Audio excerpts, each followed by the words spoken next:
Here we have the keyed melody gen, and you power it up with the ignition key here, which is removable to prevent unauthorized use.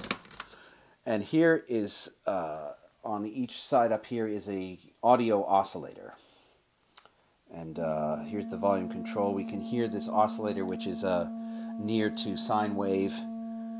And this central control, the large knob, is the first audio oscillator, which we have labeled the carrier. On the other side, we have a second audio oscillator, which we've labeled the agent. And this agent volume over here brings in the second oscillator. So you have an independent voice. For now, we're just going to hear the first one. And these are controlled by 4 control oscillators in the center here, which move them around. That's how you get all your motion, unless you're doing it by hand with the floor of the frequency. So we have 4 frequencies here of 4 separate control oscillators. And what they do is they toggle both oscillators with a pulse width oscillator. So this controls the speed or tempo of the low frequency oscillator oscillating the audio oscillator. And this control, which we've labeled the kilter, is the width of the pulse.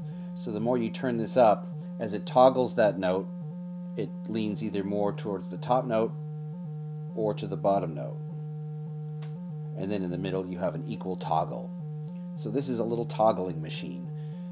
These controls, which are labeled the throw, determine how much it influences it, or the interval of the toggle. So here we have a little half step, and then a whole step, and then you can keep going up until you have quite a wide throw of the pitch. So you have this thing just toggling back and forth, and then we're going to bring another control oscillator in, going at a different tempo. So I'm going to turn up its throw. So you hear there's the one that's more rapid, and then the other one bringing the whole thing toggle up and down. Now we throw in the third one. And then you start to get this more kind of a complex rhythm. And then we throw in a fourth. Ooh, that's a lot of influence there. Okay. So then it starts knocking these things around. And then, of course, depending on the pulse width, they can either toggle equally or unequally. So if you have these off so that it's not doing the equal thing, you get these more jagged combinations and patterns. Now, both of these oscillators have a glide control, or a portamento control. Slows down the motion, so you can have it take a little while before it reaches there. And then you can bring it back down and you have discrete pitches. Okay, let's throw in the second pitch. So now they're moving together in parallel, these 2 notes. And that is controlled by these 4 switches, determine whether each oscillator is moving the 2 notes together or throws them apart in some way, so they can either be in parallel motion or some kind of contrary motion.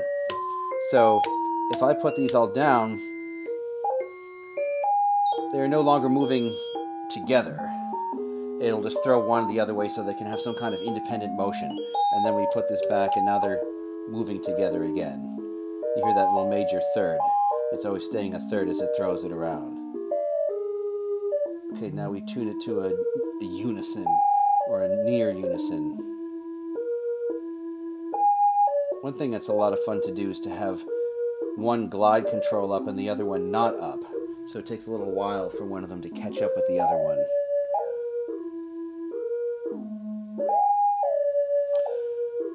And then, let's say we want to throw one of them out of whack. Now they're all out of whack. Okay, now we're going to put them back together again. Now we're going to use the agent to modulate the carrier. And then you get these frequency modulation, squonky timbres. Let's slow them down a little bit. So we can, this is the amount that it will modulate it. So if we modulate it slowly, you get this. And that's the...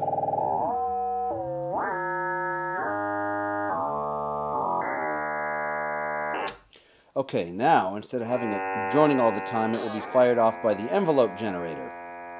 So down here we have, a very classic ADSR, attack, decay, sustain, release envelope generator. So we can make it just come on and off in an organ-like way when it decides to fire. Right now this is being triggered by this oscillator.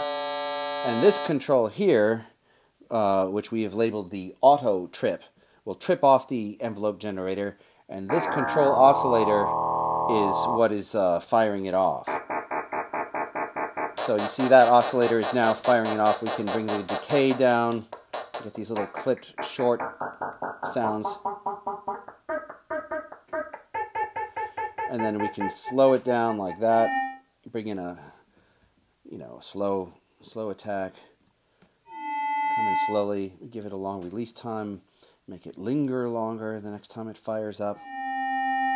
So with this control, you can decide if you want it to be tripped by this oscillator, tripped off by this oscillator, tripped off by this oscillator, or this one.